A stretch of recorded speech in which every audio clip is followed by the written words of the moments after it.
Nous allons vous présenter la séance de cours magistral numéro 3 du chapitre 10 portant sur les intégrales doubles. Dans cette séance, nous allons voir comment transformer une intégrale double en coordonnées cartésiennes en une intégrale double en coordonnées polaires. Nous vous présentons les consignes pour suivre un CM en distanciel. Ce CM va se dérouler selon une alternance de présentation du polycopié et d'exemples rédigés. Aussi, vous devrez écouter attentivement les présentations du polycopié, puis lorsque nous aborderons les exemples rédigés, vous devrez mettre en pause régulièrement pour vous donner le temps de noter l'exemple rédigé et de compléter les éventuels trous de ces exemples. Ainsi, à la fin, vous disposerez des exemples du CM rédigés sur papier et vous pourrez alors retravailler ce CM à l'aide de vos notes papier et de la version numérique du polycopié. Nous allons aborder la partie grand 2 du polycopié. Cette partie s'intitule coordonnées polaires. Dans cette partie, le plan est supposé muni d'un repère orthonormal OIJ. Nous présentons la définition de coordonnées polaires d'un point du plan, soit M un point du plan différent de l'origine O, ayant le couple XY pour coordonnées cartésiennes, c'est-à-dire que le point M a pour abscisse X et a pour ordonnée Y. Ainsi, le vecteur OM peut s'écrire X fois Y plus Y fois J, c'est-à-dire que si nous nous plaçons à l'origine, si nous nous déplaçons de X fois Y puis de Y fois J, nous arrivons au point M. Nous allons poser deux grandeurs, nous posons R qui est égal à la distance OM, donc nous savons qu'une distance est positive, et comme le point M est différent de l'origine, ça veut dire que R est différent de 0, cela entraîne que R est strictement positif, et donc R apparaît ici, R est la distance OM. Nous posons θ qui est l'angle de vecteur IOM, c'est-à-dire que le vecteur I est ici, le vecteur OM est là, donc l'angle de vecteur IOM est θ, représenté ici. Le couple Rθ définit les coordonnées polaires du point M, et à partir de ce couple, nous pouvons construire le point M de manière unique. Nous faisons apparaître un angle θ, puis nous déplaçons de R pour arriver au point M. Nous considérons le point M d'abscisse X, d'ordonnée Y et de coordonnées polaires Rθ. Nous avons ici un triangle rectangle dont l'hypoténuse a pour longueur R, et ce côté est le côté adjacent de l'angle θ. Et nous savons que le côté adjacent est égal à l'hypoténuse R fois le cosinus de l'angle, c'est-à-dire que ce côté a pour longueur R cos θ. Ainsi, l'abscisse X est égale à R cos θ. De même, dans ce triangle rectangle, ce côté est le côté opposé à l'angle θ. Nous savons que le côté opposé est égal à l'hypoténuse R fois le sinus de θ. Ainsi, ce côté a pour longueur R sinus θ. Cela entraîne que l'ordonnée a pour longueur R sinus θ. Nous avons donc la correspondance X est égal à R cos θ et Y est égal à R sinus θ. Si nous appliquons ceci, nous calculons X carré plus Y carré, cela nous fera donc R carré cos carré plus R carré sinus carré, et en mettant R carré en facteur, ça nous fait R fois cos carré θ plus sinus carré θ. Nous savons que cos carré plus sin carré est égal à 1, ce qui nous donne donc R carré. Ainsi, X carré plus Y carré est égal à R carré. Si nous calculons le rapport Y sur X pour X différent de 0, donc Y est égal à R sinus θ, X est égal à R cos θ. En simplifiant les R, nous avons donc sinus θ sur cosinus θ, et ceci est égal à tangente θ. Nous pouvons donc en déduire que R est égal à racine de X carré plus Y carré, à partir de cette égalité-là, et en sachant que R est positif. Et pour θ, nous appliquons la même formule que nous avons pour les nombres complexes, pour déterminer un argument, à savoir que θ est égal à arctangente de Y sur X pour X dans le positif, et si X est négatif, nous devrons ajouter pi. θ sera alors égal à arctangente Y sur X plus pi. Nous abordons le cas particulier de l'origine O, origine du repère, qui a donc pour composante en abscisse 0 et pour composante en ordonnée 0. Donc à ce moment-là, les coordonnées polaires de l'origine sont données par tout couple Rθ, vérifiant donc R égale 0 et θ pouvant valoir n'importe quoi, puisque la contrainte R égale 0 entraîne que le point est à l'origine. Et l'angle θ n'a absolument aucune importance et n'est pas définissable à partir de la position du point M à l'origine. Donc on retiendra que M est à l'origine si et seulement si la distance R est égal à 0, c'est-à-dire que la distance de OM est égale à 0. Nous présentons la notation utilisée pour distinguer les coordonnées cartésiennes des coordonnées polaires. C'est-à-dire que si nous disposons d'un couple de coordonnées AB pour un point M, nous savons qu'en coordonnées cartésiennes, A représente l'abscisse et B représente l'ordonnée, et qu'en coordonnées polaires, A représente la distance R, c'est-à-dire la distance OM, et B représente l'angle de vecteur IOM. Et donc, nous devons savoir comment lire ce couple de coordonnées. Est-ce que nous devons le lire en cartésienne ou en polaire? Alors, pour lever toute ambiguïté, nous préciserons donc un petit c pour dire que le point M a pour coordonnées cartésiennes le couple AB, c'est-à-dire que A est l'abscisse et B l'ordonnée. Donc c'est ainsi que nous noterons les coordonnées cartésiennes. Et nous utiliserons la notation avec un petit p. Nous dirons que M a pour coordonnées polaires le couple AB pour dire que A est la distance R et B l'angle de vecteur IOM. Nous ferons ainsi apparaître les coordonnées polaires. Nous allons présenter la notion d'aire élémentaire en coordonnées polaires. Nous commençons par rappeler l'aire d'une portion de disque délimitée par un angle θ. Nous considérons un disque de rayon grand R et la portion de disque délimitée par l'angle θ.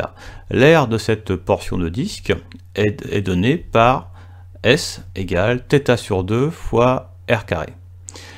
Et cette formule nous permet de retrouver l'aire du disque de rayon grand R, puisque dans le cas du disque complet, θ est égal à 2π, et si nous calculons 2π sur 2 fois R carré, ça nous fait bien π R carré, nous retrouvons l'aire du disque.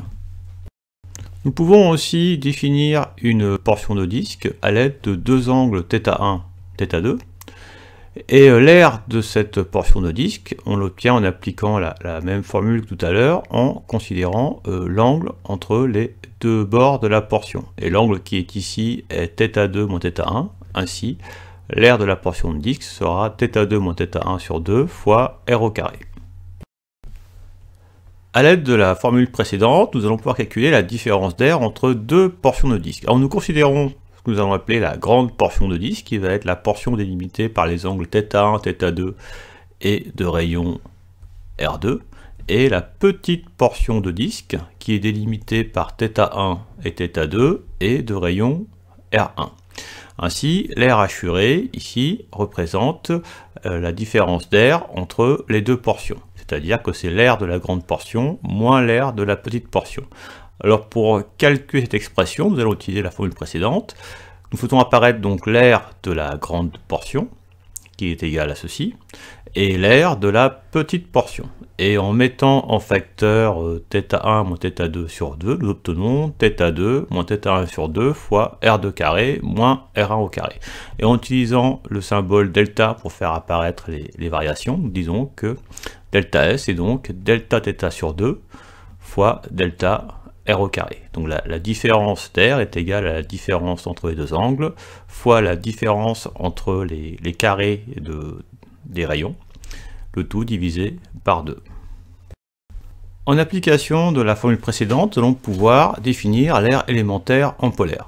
Nous considérons maintenant des écarts infinitésimaux, c'est-à-dire que nous allons considérer que la variation entre les deux rayons est infiniment petite, que nous notons cette variation dr, et nous considérons aussi que la variation entre les deux angles est infiniment petite, et nous la notons dθ.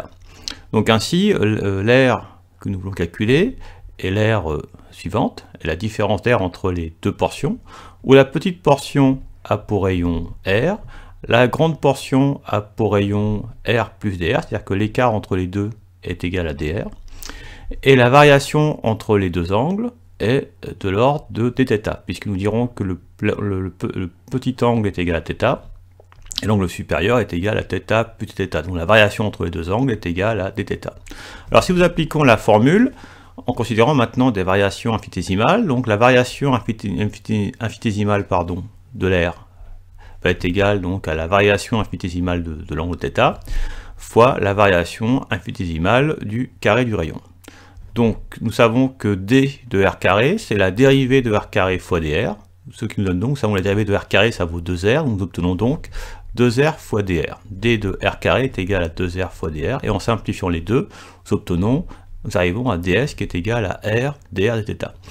c'est-à-dire que lorsque la variation d'angle devient infinitésimale égale à dθ, et lorsque la variation de rayon devient infinitésimale égale à dr, à ce moment-là, l'aire de cette aire hachurée est égal à r dr dθ. Au niveau intuitif, on peut considérer cette aire comme en fait l'aire d'un rectangle de côté on va dire de largeur dr et de longueur r dθ, parce que nous savons que la longueur de l'arc de cercle ici est égale au rayon r fois l'angle entre les deux bords, et l'angle entre les deux bords c'est dθ. Donc la longueur rouge ici, la longueur du trait rouge est égale à r dθ, et la longueur ici en vert est égale à dr. Donc en fait on considère que l'aire de cette portion de disque, lorsque la variation entre les deux angles devient infinitésimale égale à θ, et lorsque la variation de rayon devient infinitésimale égale à dr, on considère que l'aire de cette portion est en fait égale à l'aire de ce rectangle. Nous allons présenter une nouvelle notation. Afin d'alléger les notations dans la partie 1, nous avons confondu un domaine D du plan, c'est-à-dire un ensemble de points, et l'ensemble des coordonnées de ces points. Parce que lorsque nous calculons l'intégrale double, une intégrale double se calcule sur un ensemble de couples, et non pas sur un ensemble de points. Mais lorsque nous voulons représenter un ensemble de couples, nous allons représenter un domaine du plan, un ensemble de points. Donc ça ne pose pas de difficulté, on peut ne pas distinguer si on travaille sur des points ou si on travaille sur des couples, s'il n'y a pas d'ambiguïté sur les couples de coordonnées, si nous savons que nous travaillons qu'en cartésienne ou qu'en polaire. Mais si nous commençons à mélanger les deux situations, à travailler en polaire puis en cartésienne, et vice versa, nous devons alors être rigoureux et préciser à chaque fois sur quel type de coordonnées nous travaillons. C'est pour ça que nous noterons D indice C l'ensemble des coordonnées cartésiennes des points du domaine D du plan, c'est-à-dire l'ensemble des couples XY de réels, de sorte que le point M de coordonnées cartésiennes X et Y appartiennent à l'ensemble D, à l'ensemble de points D. Et nous noterons DP, D indice P, l'ensemble des coordonnées polaires des points de D, c'est-à-dire l'ensemble des couples Rθ. Donc dire que le couple Rθ appartient à R plus croix I, ça veut dire que R appartient à R plus, et θ appartient à grand I, où I sera en général l'intervalle 0 de pi, ou l'intervalle moins pi pi, c'est-à-dire un intervalle de longueur de pi. Donc dp est l'ensemble des couples Rθ, tel que le point M de coordonnées Rθ en polaire appartient au domaine D. Nous allons pouvoir traiter l'exemple 2.2 pour illustrer ces notations. Nous présentons la rédaction de l'exemple 2.2. Vous êtes invité à mettre régulièrement votre vidéo en pause pour vous donner le temps de prendre note de ce qui sera présenté. Nous notons D le disque de centre O et de rayon grand R. Nous avons représenté ici ce disque dans un repère orthonormé OIJ.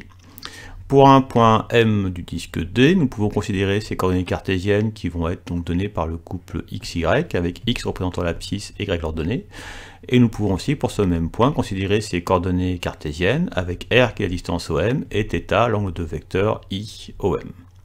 Ainsi, si nous voulons présenter les coordonnées cartésiennes du point M, nous allons noter donc M de coordonnées X et Y, et pour confirmer que ce sont bien les coordonnées cartésiennes, nous allons mettre un petit c comme cartésien. Ainsi, ça veut dire que X est l'abscisse et Y est l'ordonnée. Si nous voulons présenter les coordonnées polaires du point M, nous allons écrire donc M de coordonnées Rθ et présenter et noter P comme polaire pour dire que ce sont les coordonnées polaires, que R est bien la distance OM et θ est bien l'angle de vecteur IOM. Ensuite, nous allons chercher à déterminer DC, c'est-à-dire l'ensemble des coordonnées cartésiennes des points de D, c'est-à-dire l'ensemble des couples X et Y, de sorte que le point M de coordonnées cartésiennes X et Y appartient au disque D. Alors nous voudrions exprimer formellement cet ensemble. Nous considérons un point M de coordonnées cartésiennes X et Y. Ce point M appartiendra au disque D de centre O et de rayon grand R, si et seulement si la distance OM est inférieure ou égale au rayon grand R. Nous savons que l'expression de la distance OM en coordonnées cartésiennes est racine de x carré plus y carré. Ainsi, cette contrainte est équivalente à la contrainte à racine de x carré plus y carré inférieure ou égale à grand R. comme ces deux grandeurs sont positives, nous pouvons élever au carré tout en conservant l'équivalence. Obtenons ainsi x carré plus y carré inférieur ou égal à r carré. D'où nous en déduisons que le DC, l'ensemble des couples de... excusez-moi, c'est-à-dire que DC, l'ensemble des coordonnées cartésiennes des points de D, et en fait l'ensemble des couples XY, l'ensemble des couples de réels XY, tels que x carré plus y carré est inférieur ou égal à r au carré. Nous allons maintenant nous intéresser à DP, qui est l'ensemble contenant les coordonnées polaires des points du disque D de centre O et d'horizon grand R. Nous savons que c'est l'ensemble des couples Rθ, tels que R appartient à R+, et θ appartient à l'intervalle 0 de π, tel que le point M de coordonnées polaires Rθ appartient au disque D de centre O et d'horizon grand R. Nous allons déterminer cet ensemble. Nous considérons un point M de coordonnées polaires Rθ. Ce point M appartiendra au disque D de centre O et d'horizon grand R, encore une fois, si et seulement si la distance OM est inférieure ou égale au rayon grand R. Nous savons que la distance OM, c'est petit r. Ainsi, dire que OM est inférieur ou égal à grand R, c'est équivalent à dire que la distance petit r est inférieure ou égale à grand R. Et nous n'avons pas de contrainte sur θ, nous savons juste que θ peut donc prendre n'importe quelle valeur de l'intervalle 0 de π. Alors si nous réécrivons ceci, donc comme nous savons que R est une grandeur positive, dire que petit r est inférieur ou égal à grand R, c'est équivalent à dire que R appartient à l'intervalle 0R fermé. Et θ peut prendre n'importe quelle valeur de 0 de π. Et cela veut aussi dire que le couple Rθ appartient au produit cartésien de l'intervalle 0R croix l'intervalle 0 de π. C'est-à-dire que R appartient à l'intervalle 0R et que θ appartient à l'intervalle 0 de π. D'où nous pouvons déduire que dp, l'ensemble des coordonnées polaires des points de D, est en fait le produit cartésien 0R croix 0 de π. Alors nous pouvons dire qu'on a transformé un cercle en un rectangle, effectivement, puisque le bord du disque D est un cercle, et nous savons que le bord d'un produit cartésien est un rectangle. Donc fin de cet exemple. Nous allons vous présenter la propriété numéro 4 qui va énoncer la propriété de changement de variable d'une intégrale double en coordonnées cartésiennes en une intégrale double en coordonnées polaires. Nous considérons une fonction réelle f de variables définie continue sur un domaine D borné du plan. Nous avons l'égalité suivante qui nous dit que l'intégrale double en coordonnées cartésiennes, c'est-à-dire sur l'ensemble DC des coordonnées cartésiennes des points de D, est égale à l'intégrale double sur dp sur l'ensemble des coordonnées polaires de D, c'est-à-dire que ceci est l'intégrale en coordonnées cartésiennes de f de r cos θ, r sinus θ, r dr dθ. Alors ce qu'il faut voir, c'est que pour passer d'une intégrale en coordonnées cartésiennes en une intégrale en coordonnées polaires, nous allons remplacer x par r cos θ, nous allons remplacer y par r sinus θ, et nous allons remplacer le produit dx dy par r dr dθ, et nous allons remplacer l'ensemble des coordonnées cartésiennes par l'ensemble des coordonnées polaires. Petite remarque, lorsque f de xy égale 1, l'égalité suivante s'écrit ainsi, c'est-à-dire nous remplaçons la fonction f par 1, donc ça nous fait ici intégrale double sur dc de dx dy qui est égale à intégrale double sur dp de r dr dθ. Et nous avons vu que cette intégrale en coordonnées cartésiennes est égale à l'aire du domaine D. Donc ainsi, l'aire du domaine D peut aussi être calculée en coordonnées polaires à l'aide de cette formule. Nous allons justifier la formule précédente à l'aide d'une intuition géométrique. Pour cela, nous allons devoir construire la notion de volume élémentaire en polaire.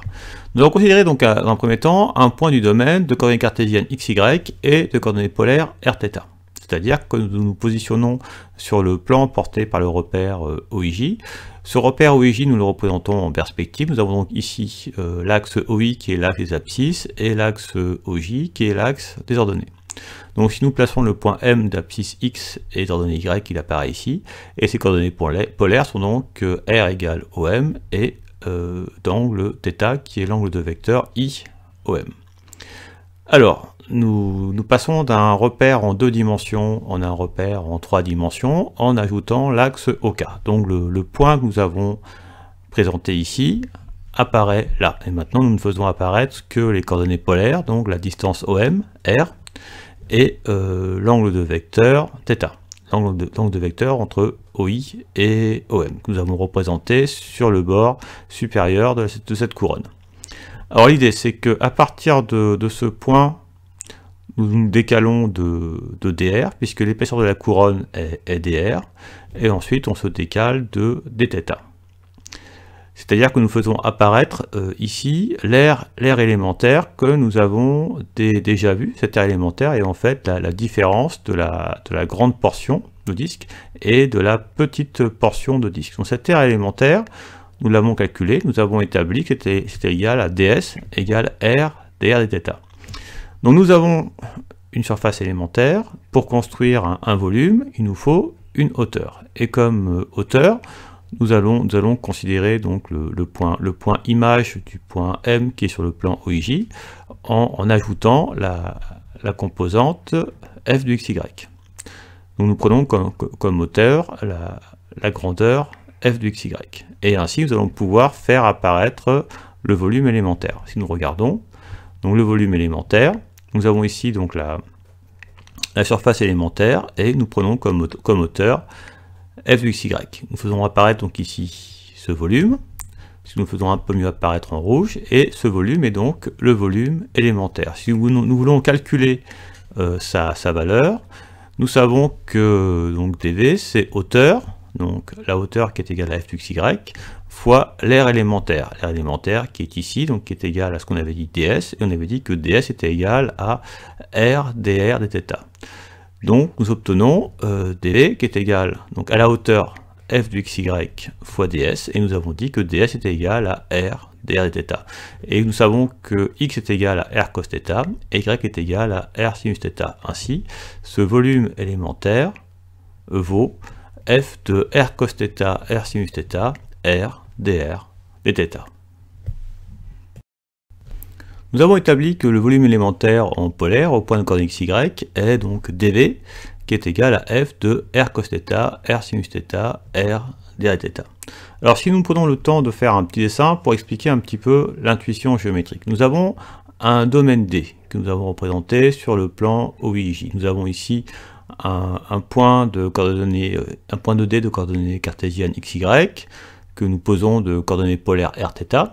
Et l'idée c'est que nous voulons calculer le volume entre le domaine D et la surface des points images. Donc nous avons représenté ici le point image de notre point initial, et nous avons aussi représenté le volume élémentaire en polaire que l'on peut construire à partir de ce point initial. Et l'idée c'est que pour calculer le volume entre le domaine D et la surface des points images, nous allons faire la somme de tous les volumes élémentaires en polaire sur tous les points du domaine D. Donc si nous faisons la somme de tous ces volumes, nous allons écrire, nous faisons donc la somme des volumes élémentaires de dv sur dp, c'est-à-dire nous calculons l'intégrale double sur dp, en remplaçant dv par son expression de f de r cos θ, r sinus θ, r dr dθ. Donc ainsi cette intégrale double nous donne le volume entre le domaine D et la surface des points images, mais ce volume est aussi calculé en cartésienne à l'aide de la formule suivante, intégrale double sur dc de f de xy, dx, dy. Voilà pourquoi ces deux intégrales sont égales. Nous allons pouvoir maintenant rédiger l'exemple de 4. Nous allons maintenant présenter la rédaction de l'exemple de 4. Vous pouvez mettre régulièrement en pause pour vous donner le temps de rédiger cet exemple. Alors, nous allons commencer par présenter le calcul de l'aire d'un disque D de centre O et de rayon grand R. Donc le disque D, nous l'avons représenté ici, donc avec un rayon R et un centre O dans un repère OIJ. Alors, la réponse à ce calcul, vous la connaissez. Vous savez que c'est pi r carré, mais nous allons la démontrer à l'aide des intégrales doubles.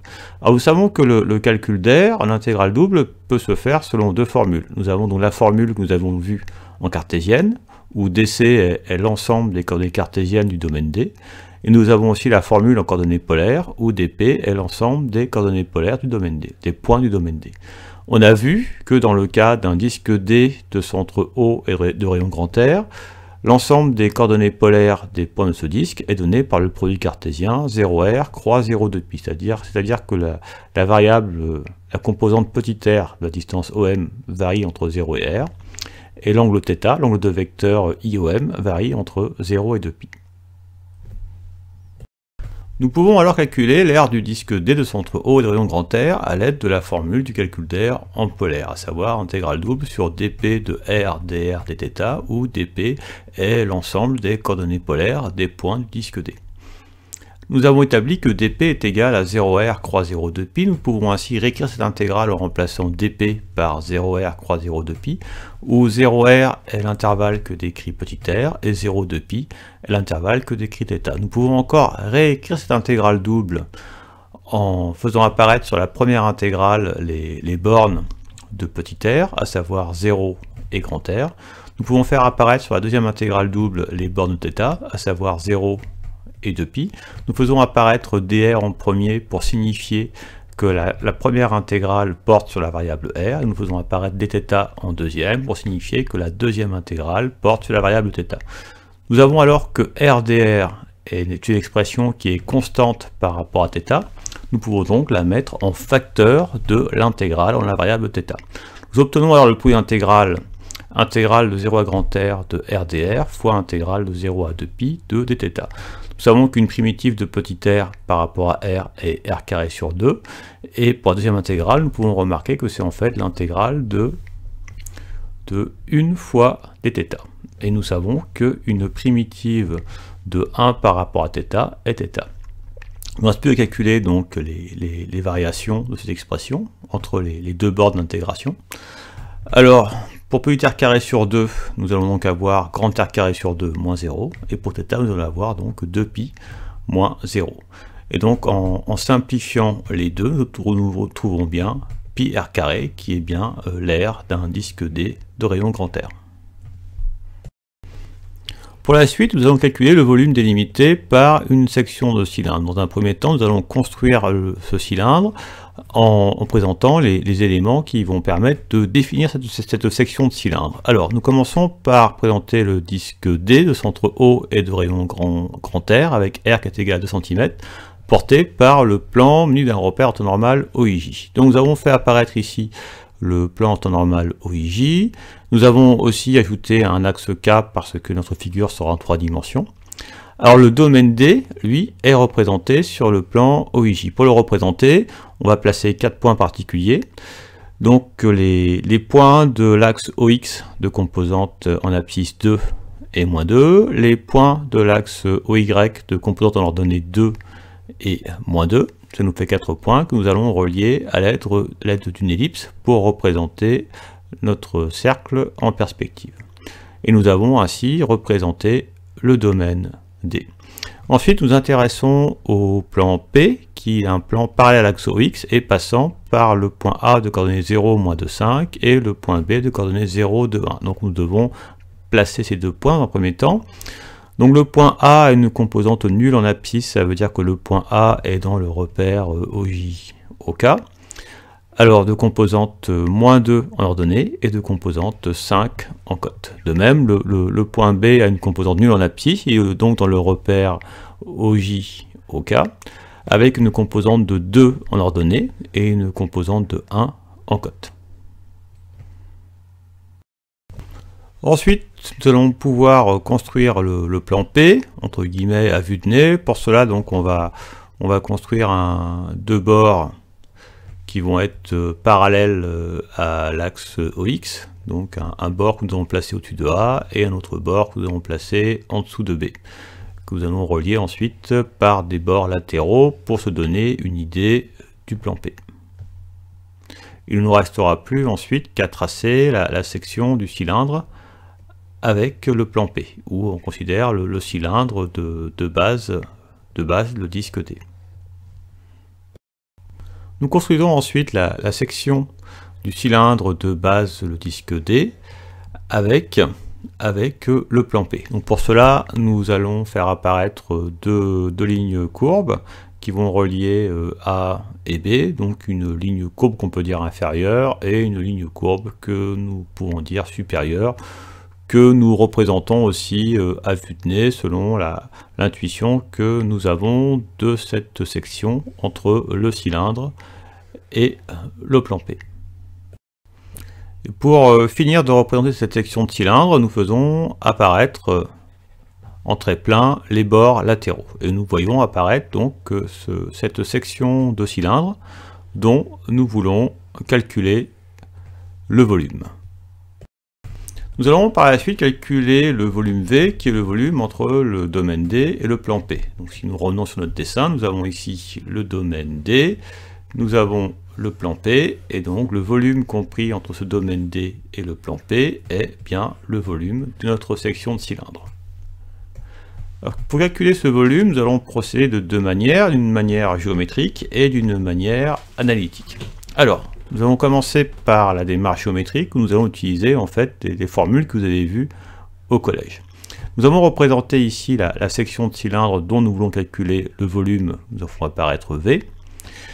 Et en fait, ce que nous faisons, c'est que cette section de cylindre, nous allons la dupliquer. Nous allons la dupliquer et le morceau obtenu en dupliquant, nous allons le recoller, sur le morceau initial, de façon à faire apparaître un cylindre complet de base D. Alors la hauteur de ce cylindre va être de 6 cm, puisque la cote au point A est de 5 cm, et la cote au point B est de 1 cm. Et la hauteur est donnée donc par la somme de ces deux cotes, 5 plus 1, 6 cm. Nous posons V', le volume du cylindre de base D est de hauteur 6 cm, c'est-à-dire que V' est le volume de ce cylindre. Et nous remarquons que V' est égal à 2 fois V, à 2 fois le volume de la section de cylindre, puisque ce cylindre est constitué de deux sections de cylindre de volume V. D'où V, le volume que nous recherchons, est égal à 1/2 fois V', et nous savons que le volume d'un cylindre, c'est l'aire de la base D fois la hauteur H. Donc V est égal à 1/2 fois R de la base D fois H. Nous savons que l'aire de D étant un disque de rayon R, c'est donc pi r carré, et la hauteur H est égale à 6 cm. Donc ça fait 1/2 fois pi r carré fois 6. Nous remplaçons R par sa valeur. Nous savons que R vaut 2 cm. Donc nous voyons apparaître 2 au carré. Ce qui nous fait donc 1/2 fois pi fois 2 au carré fois 6. Alors ça fait donc 1/2 et 2 au carré simplifie, il nous reste 2 fois 6, 12. Nous arrivons donc à 12 pi cm3 en considérant que l'unité de volume est le centimètre cube. Nous allons maintenant calculer V de manière analytique. Nous savons que V est égal à l'intégrale double en coordonnées cartésiennes, donc sur DC, de f de xy dx dy, où DC est l'ensemble des coordonnées cartésiennes des points de disque D, et f est la fonction réelle de variables telle que z égale f de xy, soit une équation du plan P. Alors pour déterminer l'expression de f, nous allons déterminer une équation de P pour commencer. Pour cela, nous aurons besoin du rappel suivant qui nous dit que si U et V sont deux vecteurs non collinéaires portés par un même plan P, c'est-à-dire que nous avons ici le plan P et nous avons les deux vecteurs non collinéaires U et V portés par le plan P. Alors dans cette configuration, nous savons que le vecteur n qui est égal au produit vectoriel de U par V est un vecteur normal au plan P. Effectivement, puisque le produit vectoriel de U et V est orthogonal à la fois à U et à la fois à V, et ainsi la direction de ce vecteur est bien perpendiculaire au plan P. Ainsi, ce vecteur n est bien un vecteur normal au plan P. Nous savons que le plan P est parallèle à OX. Nous avons représenté ici l'axe OX dirigé par le vecteur unitaire I du repère. Ainsi, si le plan P est parallèle à l'axe OX, ce plan va donc porter le vecteur I. Nous savons que les composantes de I dans le repère sont 1, 0, 0, puisque I est le premier vecteur d'un repère orthonormal OIJ. Ainsi, ce vecteur de composante 1, 0, 0 est porté par le plan P. Nous connaissons deux points du plan P, à savoir le point A de composante 0, moins de 5 et le point B de composante 0, de 1. Donc on en déduit que le vecteur AB, qui est donc de composante 0, 4, moins 4, donc 0 puisqu'on calcule xb moins xa, 4 dans l'ordonnée, nous calculons donc yb moins yk, ça fait 2 plus 2, 4, et nous calculons donc z de b moins ZA, 1, moins 5, moins 4. Donc vecteur AB a pour composante 0, 4, moins 4. Et comme les deux points A et B sont sur le plan P, ce vecteur AB est donc bien porté par le plan P. Nous avons donc ainsi deux vecteurs qui sont portés par le plan P. Ces deux vecteurs sont de manière évidente non collinéaires. Donc ainsi, un vecteur normal du plan P est donné par n est égal à i vectoriel AB, c'est-à-dire au vecteur de composante 1, 0, 0, vectoriel vecteur de composante 0, 4, moins 4, et en appliquant la formule du produit vectoriel, nous allons trouver le vecteur 0, 4, 4. Quand on voit un vecteur du type 0, 4, 4, on a naturellement envie de mettre 4 en facteur, c'est-à-dire 4 fois le vecteur 0, 1, 1, ce qui veut dire que le vecteur 0, 1, 1, le vecteur de composante 0, 1, 1 est un vecteur collinéaire au vecteur n. Alors, comme n est normal à P, on a donc aussi que le vecteur que nous notons n' de composante 0 à 1 est donc aussi normal à P. Nous allons privilégier le vecteur de composante 0 à 1 puisque ça nous fera des coefficients plus simples et que ces coefficients pour nous servir à exprimer une équation du plan P. Nous avons établi que le vecteur n' de composante 0 à 1 est normal au plan P. Nous en déduisons qu'une équation de P est de la forme 0x plus 1 fois y plus 1 fois z plus d, puisque effectivement les facteurs de x, y et z sont donnés par les composantes du vecteur n'. Donc 0, 1, 1, 0, 1, 1. Il ne nous reste plus qu'à déterminer d. Pour cela, nous allons utiliser le fait que le point A de composante 0, moins 2, 5 appartient au plan P. On remplace x par 0, y par moins 2 et z par 5, ce qui nous donne l'équation moins 2 plus 5 plus d égale 0, ce qui entraîne que d est égal à moins 3. Ainsi, nous obtenons l'équation du plan P, qui est donc égale à 0x plus 1 fois y plus 1 fois z moins 3, et en simplifiant, ça nous fait y plus z moins 3. Nous remarquons que cette équation est équivalente à dire que z égale 3 moins y, et nous voyons ainsi apparaître l'expression de la fonction de variable f de xy. Ainsi, f de xy est égal à 3 moins y. Nous revenons alors à l'expression de notre volume V, qui est égal à l'intégrale double sur dc de f de xy dx dy, et nous pouvons remplacer f de xy par 3 moins y. Nous obtenons ainsi que V est égal à cette intégrale double en coordonnées cartésiennes. Et maintenant, nous allons, comme nous travaillons sur un disque D, il est plus facile d'utiliser les coordonnées polaires sur un disque que les coordonnées cartésiennes. Nous allons donc transformer cette intégrale en coordonnées cartésiennes en une intégrale en coordonnées polaires. Et donc pour cela, nous remplaçons dc par dp, nous remplaçons x par r cos θ, nous remplaçons y par r sinus θ, et nous remplaçons dx dy par r dr dθ.